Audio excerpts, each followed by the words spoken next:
Welcome to Blackbriar Gaming. Just a quick video this morning to have a look at the Legacies of the Age of Darkness PDF, which has finally dropped a few days late, but relatively close to when they said they were maybe going to put it out. And it's a bit of a bittersweet moment. The Legacies document really resembles some of the issues we've had with the release of 3rd edition. This has been very much a pivotal point for the community and brings together a lot of the issues that the community had and attempts to solve them.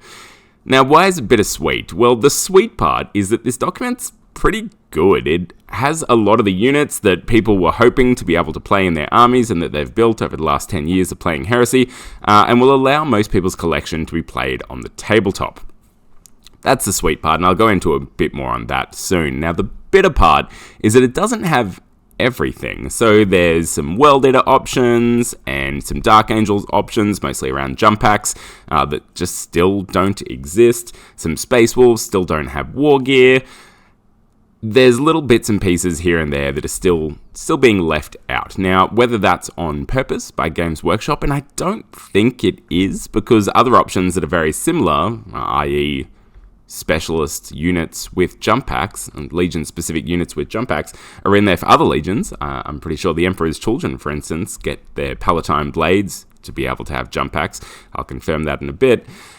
Whereas others don't. So it feels like an oversight more than something that's been done purposefully. I certainly don't think it's been done for game balance reasons. I don't think anything in this document is here for game balance reasons. It very much feels like Games Workshop has said, alright, have all of your toys, irrespective of what our policies are around releasing miniatures and rules at the same time, have all of your toys that you may have built and that we've encouraged you to build throughout the 2 previous editions of Heresy. Are they particularly balanced? Well, we did our best. Good luck. I'm sure you'll work it out. And the Heresy community will. It's a pretty self-regulating community. We're here for the narrative games. We're not here to smash each other's faces in. From a tabletop hobby perspective, sometimes the other perspective. But all in all, I think they've done a pretty good job of the rules looking at least similar to what we're seeing in the Libras. There's nothing too outrageous except for maybe some Salamander shenanigans, veteran breaches looking kind of great. But all in all, things either seem worse than their standard or Liber-specific units, or they seem about the same, which is what we need. We don't want anything in here being absolutely over the top. There are a fun few little call-outs, but let's get into the document, discuss what we're seeing, and discuss what Games Workshop seems to have done.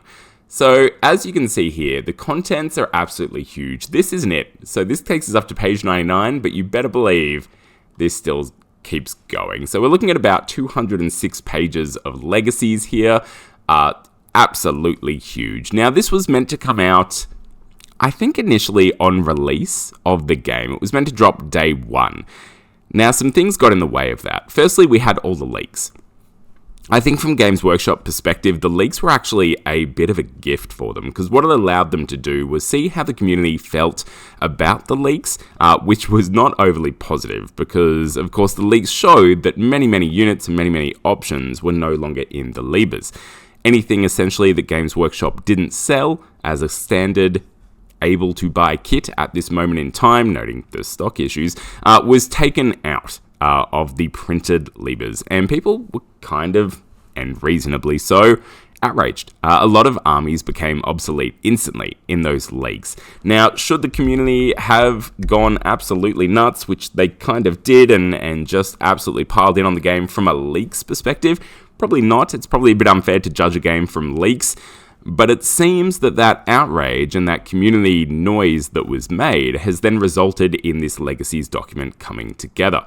Not that they weren't going to release a Legacies document, I think they always were, and I think it was always going to be substantial. There's rumours that it was only 7 pages long before Games Workshop decided to have another look at it. I don't think that's true. If it was, amazing. They've done a lot of work in the last few weeks. But I dare say it would have included most of those units that we saw from the Exemplary Battle series, some specialist units from previous editions, and I think that's kind of where it would have sat, as well as those generic units like destroyers, for instance, that weren't going to be included in the new book. Or maybe it wasn't. Maybe they were waiting to release the rules for those units when the kits came out and release them as part of the Tactica Journal Tactica series. I can never work out which way around that goes. So maybe that was the way they were going forward. Maybe they were going to cut a bunch of the Solar Auxilia, Mechanicum, and Legion-specific units that they simply don't have miniatures for anymore and are never planning to have miniatures for anymore. We can't really say, but what we can say is that all the noise the community made has definitely resulted in an expanded Legacies document in some way. How expanded, and from what previous version, we don't really know. The reason we know that's the case is because I imagine the intent originally was to release this Legacies document on day one, which would have been the best way to do it, to avoid all of the issues that we had with people being very unsure whether their armies were or were not going to be able to play in 3rd edition. But the Legacies document did not release on day one. They then promised it was going to be out by the end of July, and it was not. And this, at that point, for me, was a clear sign that the Legacies document was still being very rapidly and very aggressively worked on, no doubt in the background. I'm sure there's some people at Games Workshop, the rules writers, who have been working long hours on this document to get it out as soon as possible to make sure that the release of 3rd edition wasn't an absolute mess. This document really clears up so many of the issues the community had, and if we had have seen it earlier, I think it would have been a much more positive release. As it is now, hopefully everyone can take a breath. At least those that actually are able to play with their armies. There's still 1 or 2 units, maybe 3 or 4 in here, or not in here, as the case may be, that people will probably still be upset about. But for the most part, people will be able to play with their armies and have rules to do it, which don't look utterly terrible. So that's one of the bitter pieces there. So it's very clear that this has been worked on, expanded. So Games Workshop has clearly reacted to how the community felt and decided to expand this out, which I'd see as a positive. A lot of people will say that as, Games Workshop clearly then just scrambling and should have done better from the start. I actually see that community engagement piece as a positive. There were so many years there when Games Workshop wanted nothing to do with the community. They shut down their forums. It was a whole thing, and just kind of pretended the community didn't exist, and the people playing games weren't important. I see the expansion of this Legacies document over the last week, I dare say, 1 to 3 weeks, and the scramble to do so, as a real sign that the Horus Heresy team in particular does actually care what you think as a community, and has decided to therefore give us this extremely robust Legacies document. In regards to the way that the community went about providing that feedback, I have my own thoughts on that. It wasn't done in a way that I believe was constructive. And I get it, the community is what it is, but it seems now that the rules writers deserve, I think, a bit of a pat on the back for scrambling to get this together for us, and no doubt convincing Games Workshop higher-up executives that this needed to be done. They've probably gone into bat for us while we yelled at them and called them names. So thank you, Games Workshop, for bringing this out, but it is bittersweet in that there's so much in here that I think really probably should have been in the Libras. And that becomes very clear with where we start. So the Wargear is fascinating. All of the Wargear options in here that they've decided to take out of the Libras is a bold choice. I'm glad they've put it back in. All the people that were talking about flavor missing from their legions from a Wargear perspective, hopefully will be able to enjoy this. I certainly wasn't expecting this from a Legacies document. This is very strange. We haven't, I believe, seen anything like this before from a Legacies perspective. And what it really allows you to do is make sure you can use all of your previous miniatures. You can bring all of that flavor back in. There's stuff here that isn't even miniature specific. So Plasma Repeaters, sure, kind of is, but if you look at something like the Iron Warriors Shrapnel Bolters, they never looked different. They were just regular bolters that could shoot different things, but Games Workshop clearly heard that people were not happy that their Wargear options and the flavor had been taken out of the Libras and taken out of their armies, so they've tried to jam some of it back in with these Legacies document, and I think they've done a pretty good job of it. So things like Shrapnel Bolters, another good example is the Where are we? Let's keep going down. Blood Angels can start to run their units that Games Workshop used to sell again, so that's fun for them. Their assault cannons and such. But what I'm talking about is the Word Bearers and the Thousand Suns, for instance. So the Aether Fire Blasters and Fire Cannons and whatnot. So these will look no different from regular weapons, essentially. But it allows you to just have that flavor back in Word Bearers. We've got those Warp Fire Blasters back in. Those slightly different plasmas. And very much keeping in line with what those older rules used to be here. So you'll still be able to play your armies and they will fight in a way that was pretty similar to 2nd edition and sometimes better in the case of the Word Bearers and the Thousand Suns there. Those weapon options are pretty fantastic. So Banestrike Bolters, another fabulous example now being given back to the Alpha Legion. So Games Workshop not only trying to make sure you can use your armies in a way that you used to be able to, and that you will not have to take your miniatures apart for the most part to be able to play with them and rebuild them. The Wargear options are just jammed right back into the game. And for those that say Legacies doesn't really count, well, it does. Legacies document for Horus Heresy has always been so important and is very much a core part of the game. And I dare say any event will take these as absolute gospel, as just as good as what's in the levers, and will play them as such. We've got so many options for Praetors and Consuls back in here, a lot of which probably, could have been in the levers, but they're in here. We've got them. You can play with them. We can now all take a breath. So we've got all the mounted units. We've got all the jetpack units for all the consoles, for the main command and high command units. You've got your esoterists. You've got your librarians with jump packs now. Put them in Terminator armor if you will. Chuck them on jet bikes. Do what you want with them. Hopefully my mouse isn't too loud as I scroll in the background there. I might do this instead. We've got heralds with jump packs. Then we get down, you've now got not only everything mounted, this just goes forever, absolutely forever. It's so long. Interestingly, we see things like this. So the Master of Signals, you can put it on a jet bike or an outrider, and they've got two statistic lines in here. So they could have done that in the lever, right? They could have just had multiple statistic lines for each of the consoles, each of the Praetors, and had jump packs, Terminator armor, outriders, jet bikes, all within the one option, because there's plenty of room on those pages. It could have been done. Once again, they chose not to because they don't sell specific miniatures around that, so it's very much a policy thing. The Games Workshop has towed the line here, and that's why they've decided to make the options in the levers as restrictive as they have. I dare say that's not a Horus Heresy rules writer's decision. I dare say that's something coming from branding executive up top as a policy across the organization. And I kind of get it. In a world of 3D printers, they have to control their IP in a way that actually encourages the purchasing of their kits.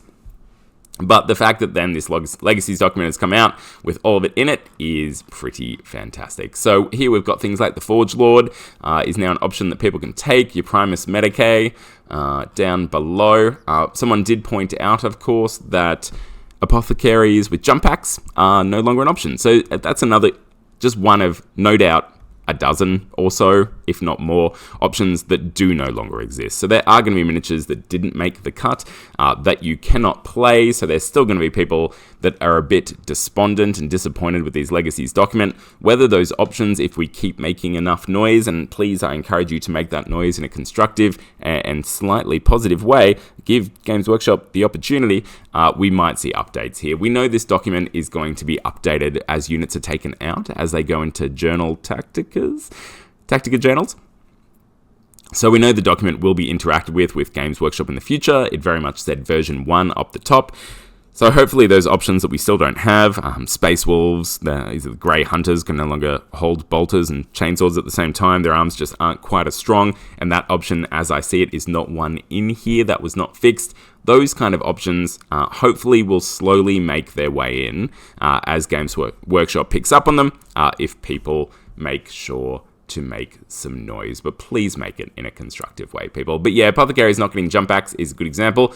You will be able to have a Primus Medicae with jump pack, so at least there you can still use. Oh wait, am I wrong? Hang on. There's the Terminator armor. There's the mounted one. And there's the jump pack. Very good. So that model at least we'll still be able to use in this way. But of course, you can only really have one of these in your army before things start getting a bit ridiculous. So might not be able to use them all. But there's substitutions that can be made. And units can be used as slightly other things. So there's hope. There's hope for everyone out there.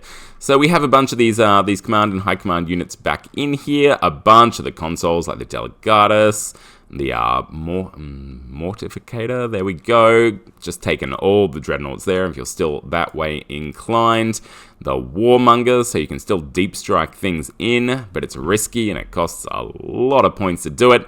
So there's still old ways that you may have been to play your army that you can now do so. So the Legacies document not only enables specific units, but also ways of playing that you may have lost in the levers. The Mortificator being a great example up there.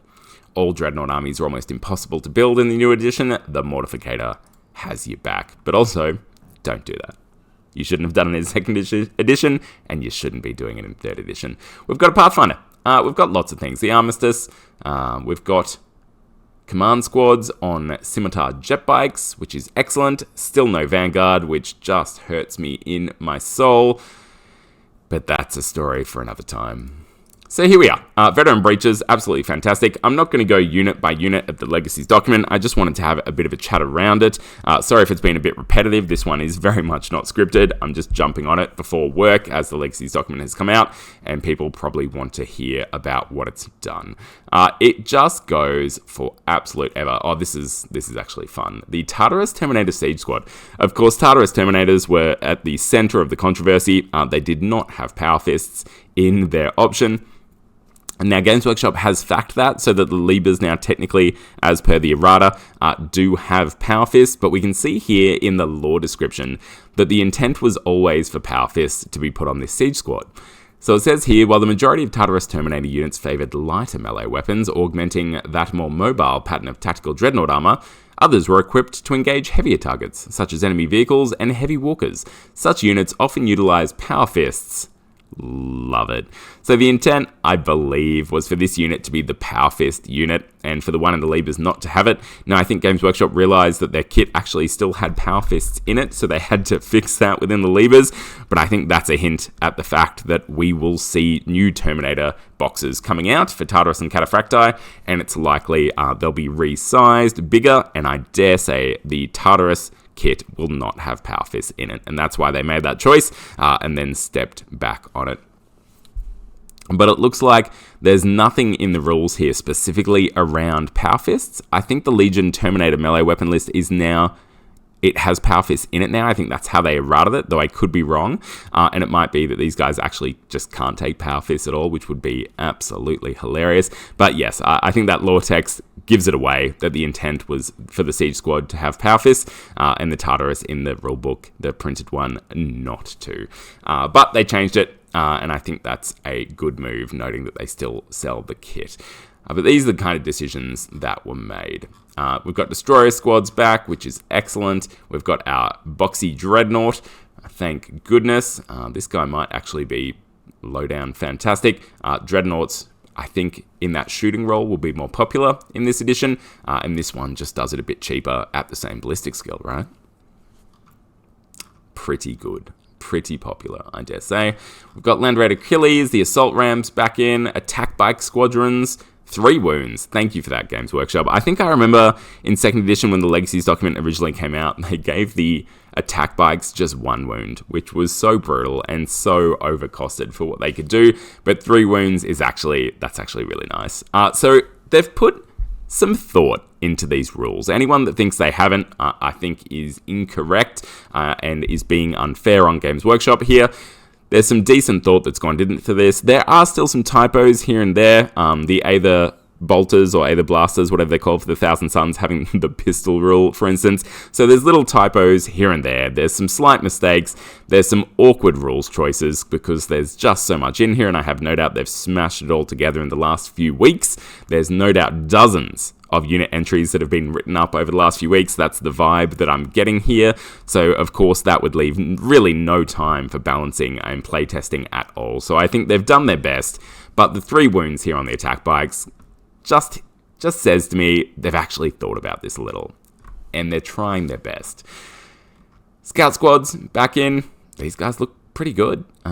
They've got some cheap Nemesis bolters on them. I think these will actually be pretty popular. 17 points for a Nemesis bolter, still at ballistic skill 4. Seems pretty good. You don't care about that 4+ save if you're up the back of the battlefield, right? We've got Basilisk back. We've got Medusa's back. Low strength on these, which is an interesting choice, but I get why they've done it to differentiate from things like the Vindicator. And I don't think they wanted anything with Barrage to have too high strength and be able to shoot too far and really interact negatively with the reactions piece.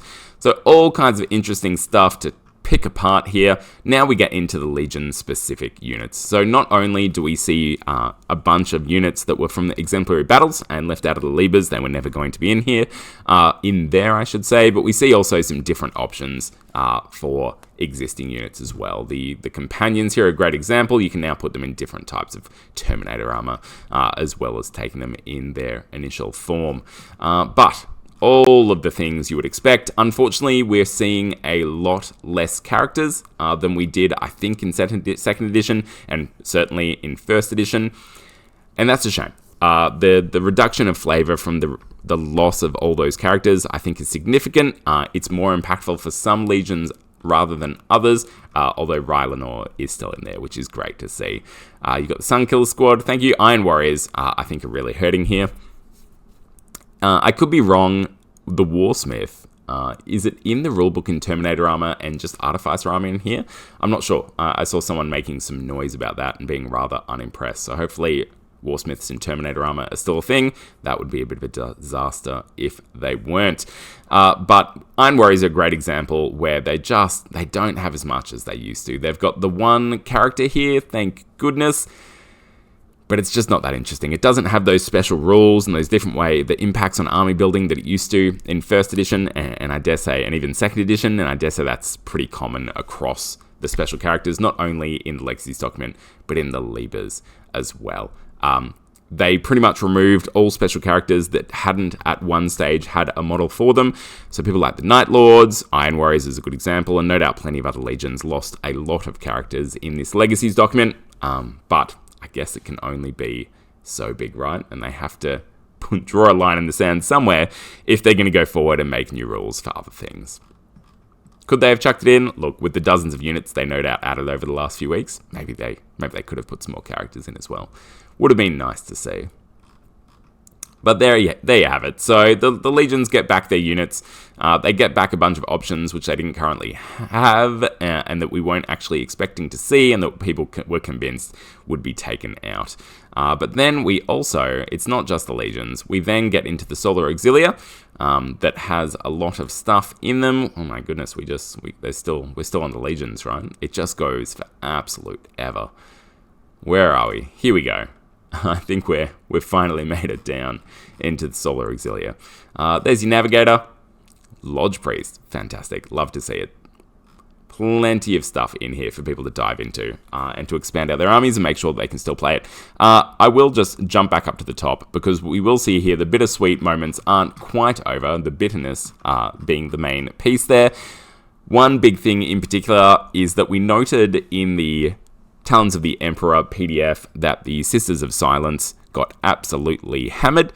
So many units were taken away from them, and people were expecting and hoping to see that come through in the Legacies document. That has not been the case, so any Sisters players out there, and I don't think there's many, but hopefully a few, because the army is stunning, you are in trouble. Unfortunately, you are probably the most disgruntled person this morning, because your options are not in here. Your extra units have not been included. Now, hopefully, what we will see when the actual Liber of the Talons of the Emperor gets released, hopefully those Sisters of Silence units, all the extra ones that were removed, are brought back in and actual kits replaced for them. That's what I would like to see from Games Workshop. We'll wait and see if that's the case. If that never happens, that would be disappointing, and that would be no doubt a remaining sore point for the community. But Games Workshop has the opportunity. They've got the space for it. If that's the way they go, that would make sense. That's what I'm assuming. We'll wait and see if that happens. But that's probably enough for now. The Legacies document's out. For the most part, you can play your armies in a way that you used to. The rules are pretty decent. The proofreading isn't too terrible for what we've seen from previous Games Workshop PDFs. And look, I'm sure this will be absolutely picked apart by the community over the next week. But overall, I think it's a positive thing that we now have it. The feedback provided has no doubt shaped it.